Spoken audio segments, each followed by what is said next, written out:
So in this video, I'm actually going to be sharing with you a clip from a recent Q&A call that I did with my Align community. And it's a question all about how to get vision boards to work for you.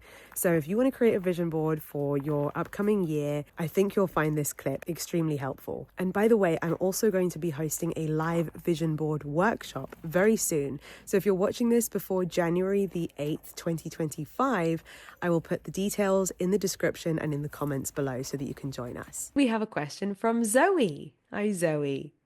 So Zoe says, I'm making a vision board, couple of physical vision boards for 2025. Great.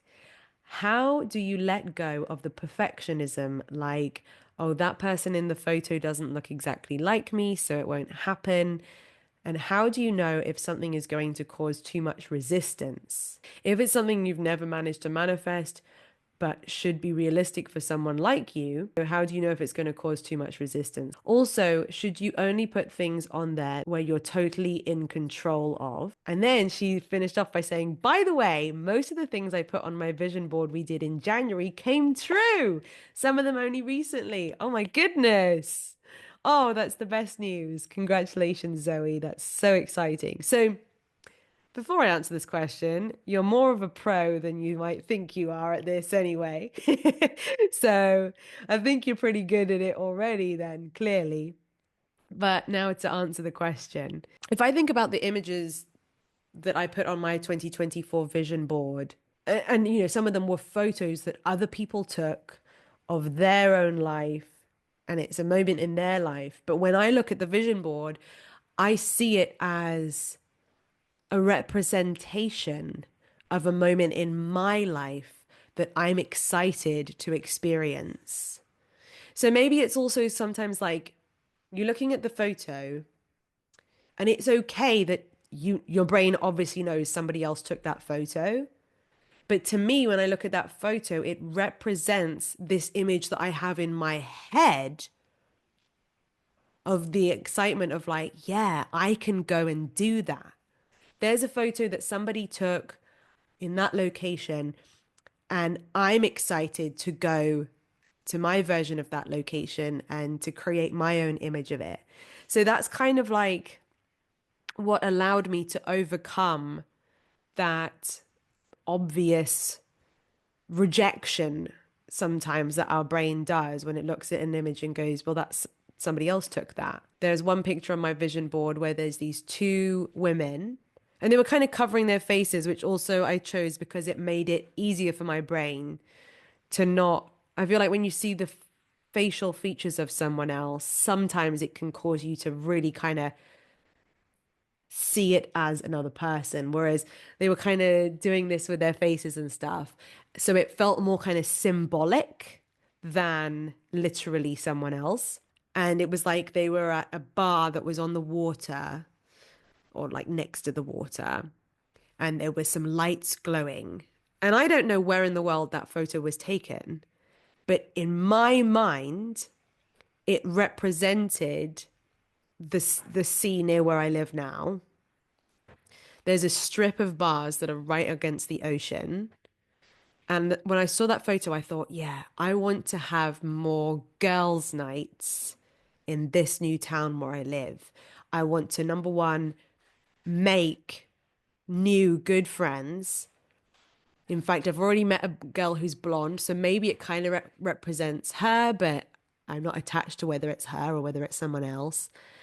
And, you know, I'm kind of, it represented to me new friendships developing into really good friendships where you spend time together, you're socializing, you're comfortable with one another. You know, that feeling that you get when you have a really good friendship with somebody, you're giggling away, just having such a great time.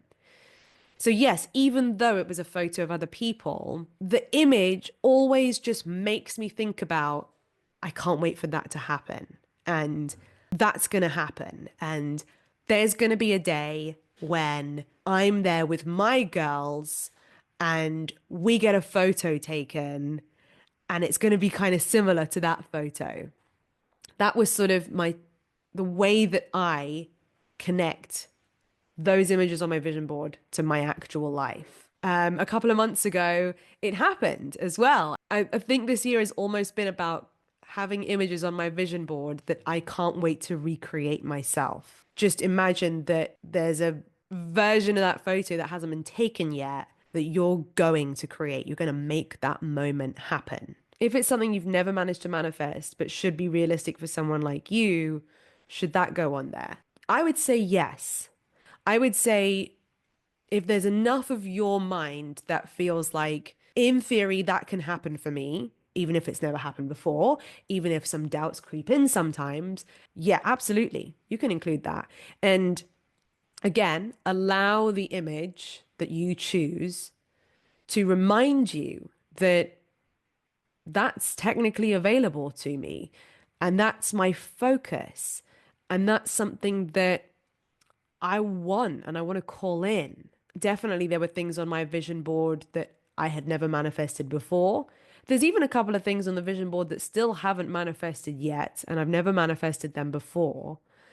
Sure, every now and then the human mind does, I get the occasional doubt of, oh, when and what if? But then I just remind myself, look, it's inevitable. It's inevitable. And that helps me to calm down again. Should you only put things on there that you're totally in control of? Again, you don't have to, and I didn't. So, for example, with my Spanish residency, the ultimate, judgment of whether they decided to approve my residency and how long it was going to take and all of these things felt very much out of my control. The fact that I made it digital and I saved it as my phone screen for this whole entire year and my laptop screen, that must have played a huge part as well because my subconscious mind is soaking in those images thousands of times, millions of times. Who knows how many times I pick up those devices over the space of a year, right? And that's something I did differently with this vision board compared to previous years. So I think maybe that played a part too. So exciting that you are compiling the images for your vision boards already. On the 8th of January, we will have a vision board workshop because we'll make a bit of a ceremony out of it. We'll put the right energy into the creation of the vision board. And also, I will be making my new digital one on screen. So you can also see how I use Canva to do that. Let's all do the hearts. That's cute. Thank you for your hearts. I'm giving you some hearts back. Ooh, what else can we do? Ooh, yay! Woohoo! All right, everyone. See you next Wednesday. Have a great week. Love you all.